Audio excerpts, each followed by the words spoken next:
What up, Dokkaners? Welcome back to Toonrami for another video on Dragon Ball Z Dokkan Battle. Today's video is about the Infinite Dragon Ball History event, the newest challenge event to be added to Dokkan. I wanted to make a guide to give you the information that you need to make informed decisions when assembling your teams and giving you the best shot at going through this event with little to no trouble. So without further ado, let's get started. What is the Infinite Dragon Ball History event? Well, based on what I've seen overall so far, it appears to be an event that basically commemorates a particular moment in Dragon Ball history. And I think since this is the 300 million download celebration, and the theme is already revolving around Cell and Gohan, this event will focus on the Gohan, the Android Cell saga. So, a celebration of history of a particular time in Dragon Ball. One long fight featuring 9 consecutive bosses. So it's a marathon. And if you're not entirely sure what that means, think of it as another event that you already have done in Dokkan. Think of it as a virtual Dokkan Ultimate Clash. Instead of taking 112 units, you are now taking 7. And instead of getting a rest in between fights where you select a new team, you don't get to do that since you only have one team. You just go on fighting each and every person, each and every stage. The average virtual Dokkan Clash is 3 stages and each one has 3 enemies, right? So 9 fights. So it's basically the same thing. So that's another way to look at it. And it gets harder as you go. So each boss that you fight, the next one gets more difficult, more damage reduction, more immunity, this and that, more perks even. So, not to mention, you can only take 2 items, not the usual 4 for Super Battle Road, but you're not also going with 0. You're taking 2 items. It does not cost you a single stamina, so you can try as many times as you want, just like a Super Battle Road, just like a boss rush, and no continues. If you lose, you lose. You can't Dragonstone your way out of it. So that's pretty much all it is as a whole. Now let's jump into how to actually approach it. Who do you use and why? When you're going into these types of things, you generally want to go with your rainbow units, the teams that you've used the longest, your favorite units. You have to think a little more technically this time. It's not just about having your favorite units on the team. You need to have stackers, you need to have tankers, you need to have healers. These are generally considered the best options for constructing a team for this event. Obviously, you don't have to. This is just a guide based on my opinions and what I've seen online and how I've seen other people approach the event. So if you find a way, a different way, go for it. But for the interest of this guide, I will continue. The 3 main aspects of a team should focus around stacking, tanking, and healing. Stacking, obviously, because since this is one long fight with 9 phases, your stats remain, so your stat changes also remain. For example, transforming Goku as you see there. He increases his attack and defense every time he uses his super. So if you're using that every single turn from fight 1 to fight 9, he's going to be pretty strong going into fight 9. Another unit, one of the best support units in the entire game, Bulla. She massively increases her attack. She doesn't raise her attack, she doesn't greatly raise her attack, she massively raises her attack. That does supreme damage. That multiplier remains and it continues to build throughout the fight. So if you can get her multiplier going pretty high, she's going to be fantastic coming into the latter fights in the game. A free-to-play option, I tried to include in these examples, I couldn't include everything that there is in Dokkan. There's not enough space. I just gave some prime examples that came to my mind, and I also made sure to include at least one free-to-play option, because this can be done for both free-to-play and pay-to-play. So the free-to-play option is the LR Vegito Blue, obviously. He increases his attack and defense while doing colossal damage. Every single time you use that super, he increases it more and more. So if you can maintain that pattern for the entirety of the fight, going into the final fight, you're going to be pretty strong. Tanking. Obviously, you want to tank because sometimes all the stats in the world is not going to save you from a nuke blast from Super Saiyan 2 Gohan. You need to have a tank to take care of that for you. An example, AGL Golden Frieza. He tanks 90% of the damage as long as your health is above 50%. That's insane. You need something like that on your team. Android 16. He's just an all-around tanking monster. He's so good. The free-to-play option is actually surprisingly Tech Jiren. Now, let me also reiterate, this is not the only option. There are other options. But when I was looking through the free-to-play tanks in Dokkan, this one caught me by surprise because I completely forgot that if he has a key of 10 or above, he reduces damage by 50%. That's pretty impressive for a Dokkan event drop unit. So Tech Jiren is a pretty good tank for free-to-play. Healers, you have to save those items. Those items that you have are very limited, and if you can save them and not use them in the earlier fights, it's going to go a long way. So you have units on your team that can do the healing for you. For example, Android 21. Android 21 heals, also debuffs the enemy. 1000 Day Goku, free-to-play unit, heals with every orb obtained. I think 7,000 or 8,000 HP, really, really good. Also, his Ultra Super provides support. And obviously, the free-to-play, the 1000 Day Goku is free-to-play, but the other free-to-play option is the B-Pan LR. Insane tank, can stun, and also heals you like crazy.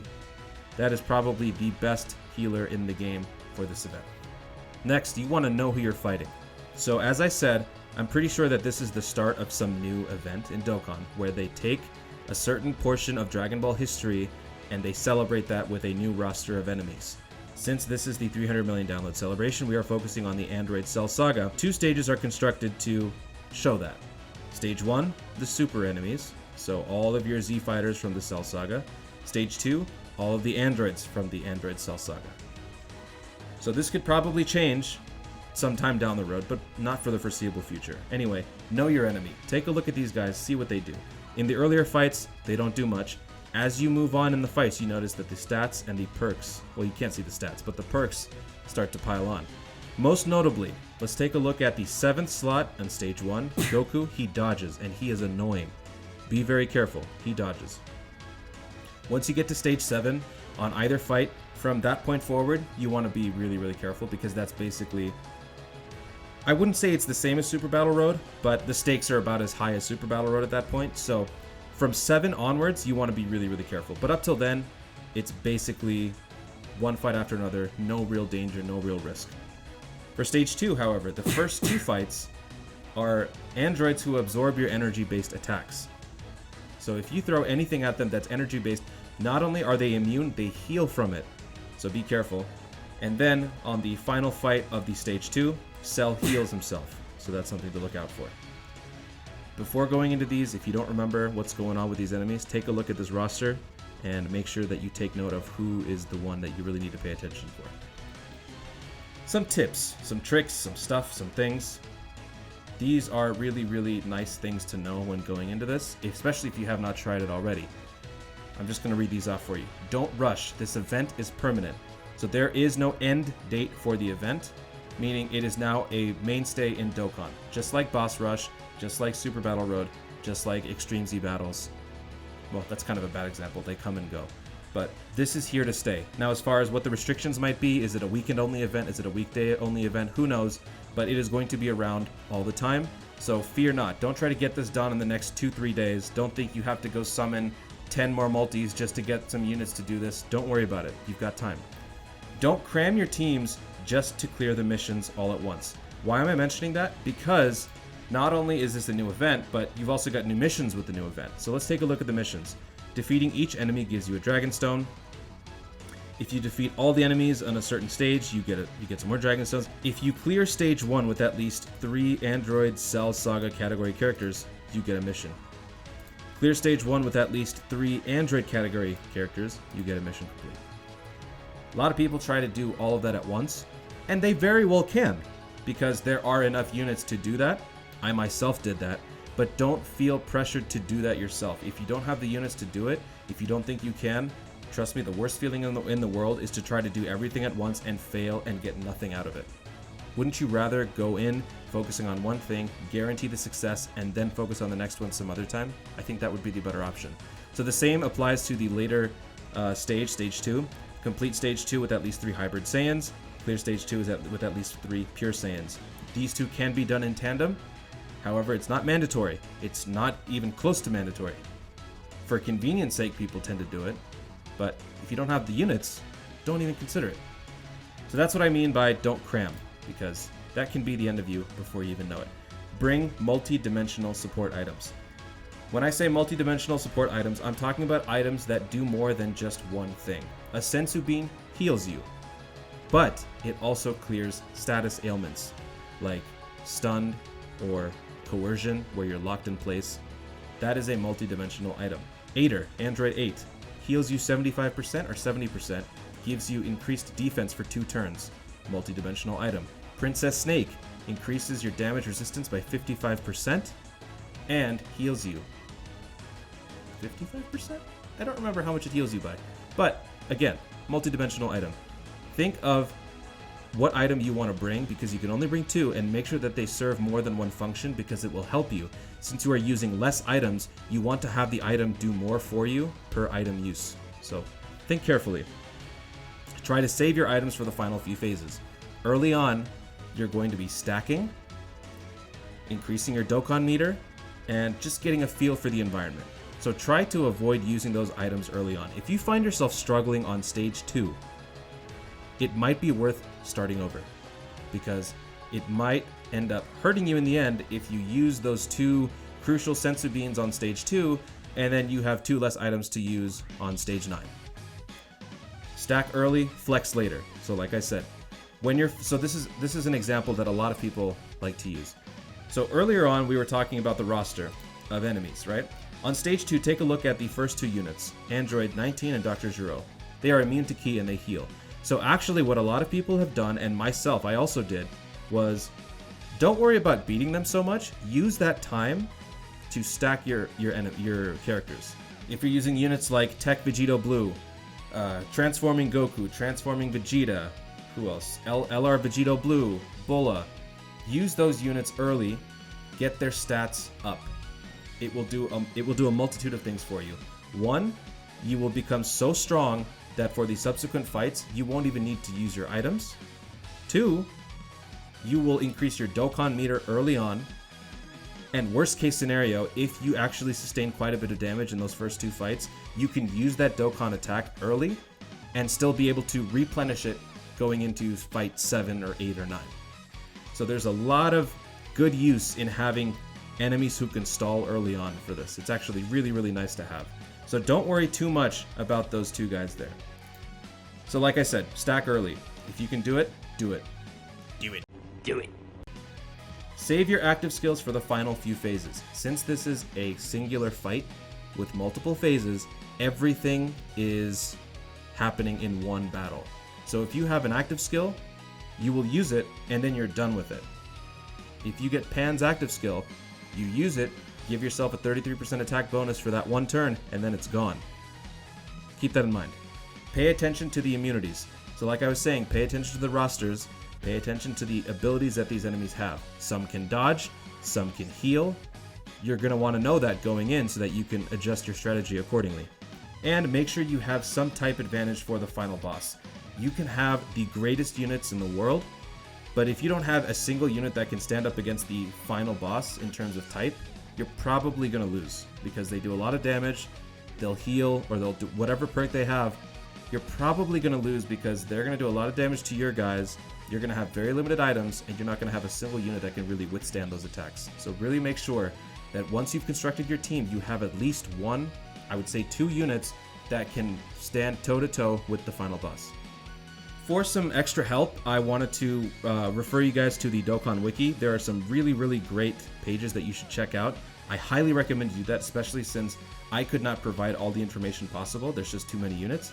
But if you go to Dokkan Wiki, I will provide all the links in the description below. Shout out to Dokkan Wiki. They give you a complete, exhaustive breakdown of all of the units that stack attack, stack defense, and even stack evasion. So here's attack, here's defense. Oh, I love that picture. Woo! And evasion. Really, really useful stuff. You can check these out, take a look at all the units that are there, compare them to your own library. If you've got certain units, take them in. If not, don't worry about it. See, Bulla's at the very top. She stands alone as the only unit in the game to massively raise attack every single turn. How crazy is that? That's insane. Stacking defense. Who's number 1? Int Goku Black, Transforming Goku Black. Mira? Mira. Never got Mira. LR Gohan. Kale Caulifla. Evasion, same thing. Some of these units may not apply to you because JP and Global both are on the list. But take a look at these. I will add links in the description below. Make sure you look at it. Construct your teams. Make sure you're fully prepared so that you don't have the headache of going into the final fight, finding out that you are woefully undermanned, and then getting your butt kicked, and then having to restart, because that's the worst. And lastly, I just wanted to provide some examples for team builds and items that you can use. This is what I did. Now, I wanted to make a video of this, of me doing it, but here's the thing. When I was making that video a couple days ago, where I was breaking down the news and information that just hit Dokkan, I recorded that video 2 minutes after the news dropped. So I was looking at it fresh, I was coming into it cold. After I recorded it, I did some minor edits. I didn't use the usual amount of edits that I typically do because I wanted to get the information out there as quickly as possible. My computer, which is a piece of decided to take over 1 hour to render my video, and it took forever. So as I was sitting there waiting, watching other Dokkan YouTubers shoot out videos left and right about all the news, I'm sitting there thinking to myself, I had this done so much faster. But the only reason why nobody's gonna know that is because my computer decided to be slow. And I have a very old computer. So as I was sitting there, I had to do something. I was getting really frustrated, so I took out my rage on the Dragon Ball History event, and surprisingly enough, I beat them both in one try. So on the left, as you see, the Androids team, that was the first team that I took into the fight against the Z Fighters. I don't have a single unit stacker or stat stuffer on the team. I was just focusing on survival, so I made sure to have a couple tanks, a couple healers, and that's about it. So I went into that fight cold. I had no idea what to expect. I thought each fight was separate. I didn't know that it was all one continuous fight, but I still won, and I only ended up using one Aider and one Princess Snake. Then when I went into the second fight, that's when I realized stacking units might be actually better because you reinforce your units, make them stronger. I didn't even realize that when I started the fight, I was going to fight two units that are immune to ki.